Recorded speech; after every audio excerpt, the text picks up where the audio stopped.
48 में थी, फिर बोली नहीं मेरे को 53 में जाना है, 53 में किया, फिर नहीं गई, फिर भी फेडरेशन ने कुछ एक्शन नहीं लिया। तो ये संबंध बताते हैं और मैं बताता हूँ। मैं 2 चुनाव लड़ा हूँ, 19 में और 20 में बीजेपी से ही लड़ा हूँ। उसमें आपने कहीं पे ब्रिजभूषण सिंह को देखा? अगर मेरे उसके साथ संबंध अच्छे होते तो मैं चुनाव में आता। 2016 के बाद मैं फेडरेशन, मेरा कोई संबंध नहीं रहा। अगर होता तो मैं चीफ कोच होता, या कहीं हरियाणा का मैं कुछ सेक्रेटरी या अध्यक्ष होता, या भारतीय जो संघ है कुश्ती संघ, उसमें कहीं मैं कहीं अधिकारी होता, कहीं टीम में जाता। मैं कहीं गया ही नहीं, मैं मतलब ही नहीं कुछ भी, उन चीज़ों में रहता ही नहीं। और ये चमचाई की आदत इन लोगों को, ये मेरी नहीं है। हम सीधे। साक्षी बहन, अगर आपको राजनीति करनी है तो आप खुलकर आइए। मुझे तो समझ नहीं आ रहा कि आप पहलवानों की पक्ष की बात कर रहे हैं या कांग्रेस के प्रवक्ता के तौर पर आप बयान दे रहे हैं। लेकिन साक्षी बहन जो है, इस धरने को जो लीड कर रही थी, वह कांग्रेस की कठपुतली की तरह काम कर रही थी। हाँ बहन, यह जग जाहिर हो चुका है कि आप कांग्रेस का हिस्सा बन चुकी हो और सबके सामने आकर क्यों नहीं बोल। दोस्तों नमस्कार, माय ओपिनियन सुनने के लिए बहुत बहुत धन्यवाद आपका। ये अभी आपने वीडियो देखी होंगी। देखिए किस तरह से पहलवान भी अब अपनी अपनी बातें रखते आ रहे हैं। इनकी बातें सुनने के बाद साफ साफ समझ में आ रहा है कि हमारे देश की राजनीति इतनी बिगड़ गई। अब वो किसानों के बहाने से होकर अब वो खिलाड़ियों को भी अपना मोहरा बना रहे हैं। और बड़े दुख की बात है, खिलाड़ी उनके गेम में फंस जा रहे हैं। अब ये खिलाड़ी क्यों फंसे, किस लिए फंसे?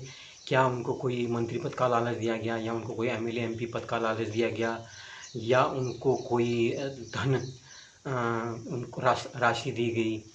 ये बात तो बाद में पता लग ही जाएगी। लेकिन बहुत दुख की बात है जिस तरह से राजनीति हमारे देश में चल रही है। बहुत बुरे दौर से हम लोग गुजर रहे हैं। ऐसा ही कभी कुछ अफ्रीकन कंट्रीज़ में हुआ करता था, या आप लगा लो बांग्लादेश में कभी यही दौर चला करता था। शेख जिया और खालिदा जिया और जो वर्तमान के राष्ट्रपति हैं, उनके बीच में यही आरोप प्रत्यारोप उल्टे सीधे चला करते थे। उसमें ही कुछ हमारी राजनीति में गिरती जा रही है। हमारे राजनीतियों का सबका मकसद ये इनके इन प्रकार सत्ता में आना रह गया। उसमें जो IITN अरविंद केजरीवाल जैसे लोग भी हैं, और कुछ गांव की पृष्ठभूमि के जैसे लालू यादव जैसे नेता भी उसमें शामिल हैं, और कुछ परिवार की अपनी राजनीति को संभालने वाले राहुल गांधी, उद्धव ठाकरे, और ऐसे अलेक्जेंडर, और आपके जो तमिलनाडु के वर्तमान मुख्यमंत्री हैं, उन सब के बीच में यही एक मुद्दा रह गया, किस तरह से हम अपनी राजनीति को पकड़ बनाए रखें। राजनीति को किसी भी तरह से बनाए रखने के लिए ये सारा खेल समझ में आ रहा है। आपको पता लग गया होगा किस तरह से हुडा फैमिली जो ओलंपिक एसोसिएशन के पद को दोबारा काबिज करना चाहती है, उसके लिए वो राजनीति का दुरुपयोग कर रही है और खेलों का दुरुपयोग कर रही है। राधा हमें ये कहना चाहिए।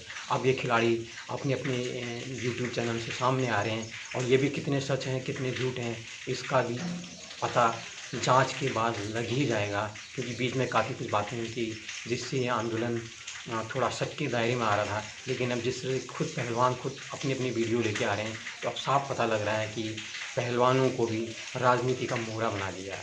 आप इस बारे में क्या सोचते हैं, जो बताइए। बहुत बहुत धन्यवाद सुनने के लिए। नमस्कार।